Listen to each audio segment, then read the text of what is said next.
Hello friends, Har Har Mahadev. તો આજે આપણે જઈ રહ્યા છીએ પાતાળેશ્વર, તપકેશ્વર અને દ્રોણેશ્વર.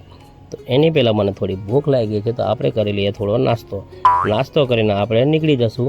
તો પહેલાં પુરાવી લઈએ આપણે ગાડીમાં પેટ્રોલ પુરાવતા પહેલાં ને તમે એક કામ કરો, તમે આને જોઈ લો પહેલાં. હા, હવે બરાબર. તો હવે આપણે આવી ગયા છીએ જામવાડાના જંગલમાં. જોઈ લો, છે ને જોરદાર લોકેશન. તો હવે આ લોકેશનનો પડાવ પાર કરતાં જ આપણે પહોંચી જઈશું પાતાળેશ્વર મહાદેવ પાસે, કે જે જંગલની વચ્ચોવચ બિરાજમાન છે. ત્યાં દર્શન કરીને આપણે પ્રસાદીનો લાભ લઈને આપણે એક શાહરૂખ ખાનવાળી માળી ને અહીંથી નીકળી જઈશું તપકેશ્વર મહાદેવના ચરણોમાં, કે જે એકદમ પ્રાચીન જગ્યા છે. જોઈ લો મિત્રો, છે ને જોરદાર. તો હવે આપણે અહીંયા બાપાના દર્શન કરી, બાપાને જળ ચડાવી ને અહીંથી આપણે હરવેગથી નીકળીને જવાનું છે આપણે દ્રોણેશ્વર મહાદેવ.